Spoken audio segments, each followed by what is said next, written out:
Okay, और मैं pathological service देता हूँ मुंबई में। ऐसे शॉर्ट में बोले तो शायद लोग बोलते हैं कि खून पीते हैं हमारा।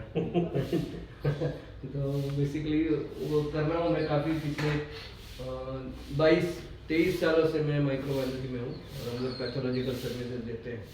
और उसके साथ साथ पिछले 15-20 सालों से हम लोग एसोसिएट भी है, जो हमारा जो कम्युनिटी है जिसका नाम स्वास्थ्य क्रांति है।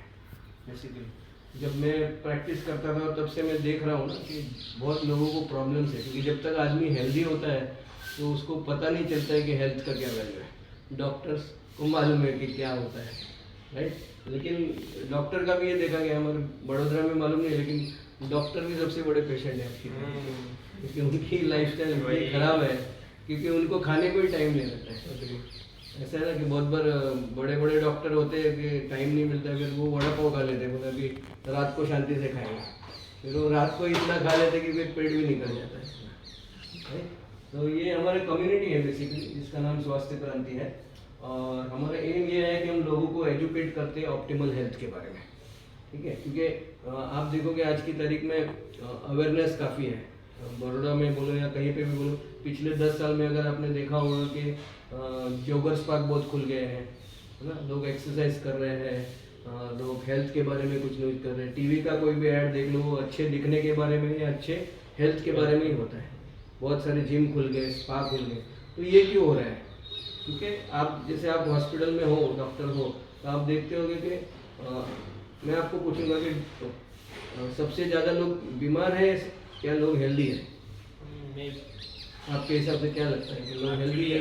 जो डिटेक्टेबल पार्ट है, इट्स लाइक उसको एक आइसबर्ग फिनोमेना कहते हैं कि जितने पेशेंट हमारे पास आते हैं वो सिर्फ टिप ऑफ द आइसबर्ग है, बाकी का part is under the sea. Actually they are very unhealthy but they are not there in the stats, ऐसा है। They don't come, by the time they come it's very late.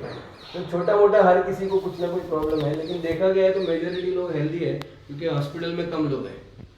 तो ये जो industry है वो बहुत बड़ा है हेल्थ का, क्योंकि आप और हम जो काम कर रहे हैं वो सिकनेस इंडस्ट्री है। पेशेंट होता है फिर हमारे पास आता है, लेकिन आजकल आप देखो जैसे हम लोग ब्लड टेस्ट पहले करवाते थे तो डॉक्टर अगर पेशेंट को लिख के देता था तो पहले ही रोते थे कि मेरे को कुछ नहीं है, सुकाम करवाए जेटला बड़ा टेस्ट, राइट। पहले ही रोते थे। लेकिन अभी लोग सामने से आप देखो हेल्थ के पैकेज करवाते हैं रेगुलर। बहुत सारे हमारे पेशेंट ऐसे हो गए कि भाई हमको ही बोलते 6 महीने के बाद फ़ोन कर देना और हमारा ब्लड इन्वेस्टिगेशन करवा देना। तो अवेयरनेस काफ़ी बढ़ गया। तो ये जो इंडस्ट्री है ना वो बहुत ही बूमिंग है, उसको $1 ट्रिलियन इंडस्ट्री बोला जाता है क्योंकि लोग हेल्थ के बारे में ज़्यादा जानते हैं, राइट।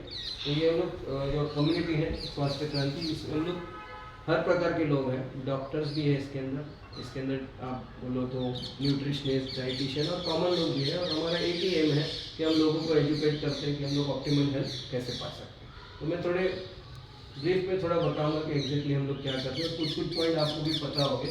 तो what is optimal health, right. अगर ये टर्म हर किसी को पता है, लेकिन आप गूगल करोगे ना कि व्हाट इज ऑप्टिमल हेल्थ तो आपको ये टर्म आएगा कि optimal health is complete state of physical, mental and social well-being and not merely absence of disease or infirmity।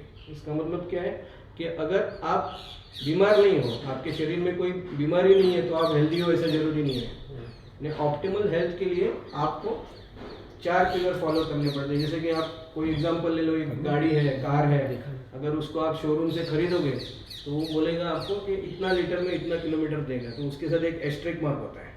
उसका मतलब क्या है कि कंडीशन अप्लाइड है। सबसे बड़ा क्या है कि आपके फ्यूल लेवल सही होने चाहिए, आपके टायर में हवा अच्छी रहनी चाहिए, आपका इंजन ऑयल अच्छा होना चाहिए, और सबसे बड़ा है कि रास्ते में ब्रेक नहीं दबाना है, तो जाके आपको कार ऑप्टिमल कंडीशन देगा। तो उसी तरह से हमारी हेल्थ भी है जो ऑप्टिमल कंडीशन में तभी चलेगी कि जब आपके सारे पिलर सही होंगे, राइट। तो ऑप्टिमल हेल्थ के आजकल चैलेंज 2 देखे गए हैं कि एक तो लाइफस्टाइल डिसीज का प्रॉब्लम है, और जैसे कोरोना भी पैंडेमिक आगे किया गया है तो लाइफस्टाइल डिजीज सबसे बड़ा प्रॉब्लम है। क्योंकि अगर आप लाइफस्टाइल डिजीज की बात करें तो पहले स्कूल में हमें हमेशा बोलते हैं कि बच्चों को पढ़ाते थे A for apple, B for ball, C for cat. अभी ABCD चेंज होने वाली है, पता है किसी को? A for arthritis, B for blood pressure, C for cancer, right. तो हम हमारी जनरेशन को यही ABCD पढ़ाना चाहते हैं, राइट। तो पहले जो बीमारियाँ होती थी वो कौन सी होती थी? जैसे कि देखो आज से 20-30 साल पहले मेरे को ध्यान है कि मैं जब 20 साल का था और मैं डॉक्टर के पास जाता था तो डॉक्टर कभी हमारा ब्लड प्रेशर भी चेक नहीं करते थे। आप तो अभी छोटे, आपको पता नहीं होगा, राइट। और बहुत सारे डॉक्टर के तो बीपी का इंस्ट्रूमेंट भी नहीं होता है। तो अभी जाते हो तो पहले डॉक्टर आपका ब्लड प्रेशर चेक करेगा। और मैंने वो टाइम पे गलती से पूछा था डॉक्टर कि मेरे को डायबिटीज़ तो नहीं होगा, तो बोला था कि बेटा अभी तू छोटा है, अभी 20 साल का है, एक काम कर 40 साल का हो जाएगा फिर देखेंगे। कि तब माना जाता था कि ये जो बीमारियां हो रही है वो एज की वजह से हो रही है। लेकिन अभी ये प्रूव हो गया कि सारी बीमारियां एज की वजह से नहीं, लाइफस्टाइल की वजह से हो रही है, राइट। तो आपने देखा होगा growing health concern in India, जैसे आपको पता है कि डायबिटीज़ बढ़ रहा है, ओबेसिटी बढ़ रहा है। ओबेसिटी को हम लोग ने नया टर्म दिया, इसको ग्लोबेसिटी बोला जाता है। ने आपका ग्लोबली ये प्रॉब्लम है, आपके हाइट के हिसाब से अगर आपका वेट ज़्यादा है तो वो बहुत सारा प्रॉब्लम करेगा। और बहुत सारी बीमारी है, जैसे मैंने बोला ए से, अगर ये स्क्रीन भी छोटा पड़ेगा अगर लिस्ट आउट करेंगे तो इसको, राइट। तो जैसे lifestyle disease, diabetes, cancer, obesity हमने बात किया। कारण क्या है इसके? स्ट्रेस है लोगों को। जैसे हिरन हमेशा बैठा है, मेरी लड़की छोटी है तो स्कूल में जा रही है, ये उम्र में भी उसको टेंशन है, बैग साइज इतना बड़ा है, होमवर्क करना है, फिर आके खेलने भी नहीं मिलता है बच्चे लोगों को। हमारे बॉम्बे में तो कैसा होता है कि हर स्कूल में से आया बच्चा तो स्केटिंग क्लास जाए, स्केटिंग क्लास से आया बुलेट ड्राइंग क्लास जाए, वीकेंड बचा है तो यहाँ जाए वहाँ जाए, तो बच्चे लोगों को खेलने ही नहीं मिलता है, राइट। तो ये बहुत प्रॉब्लम हो गया। हमको तो याद है, हम जब छोटे थे तो हम लोग पढ़ते ही नहीं थे, हम तो खेलते ही रहते थे। और क्या प्रॉब्लम है? जैसे आप देखो इनप्रॉपर न्यूट्रिशन है फूड में, राइट। फिर पॉल्यूशन हो गया है, हवा, पानी, राइट, हर चीज़ में पॉल्यूशन है, स्मोकिंग है। फिर सेडेंटरी लाइफस्टाइल, इसको एक्चुअली नया टर्म दिया गया कि सीटिंग इज स्मोकिंग, यानी अगर आप 1 घंटे से ज़्यादा बैठते हो तो 3 सिगरेट या उतना हार्म होता है। तो अभी मैं भी रिक्वेस्ट करूँगा कि 1 घंटा मत बैठना, बीच में उठ जाना। फिर लैक ऑफ पुअर स्लीप है, रेडिएशन है ड्यू टू टीवी, कंप्यूटर, है ना। आजकल स्क्रीन टाइमिंग बढ़ गया है, मोबाइल टाइमिंग बढ़ गया है, अल्ट्रा वायलेट रेडिएशन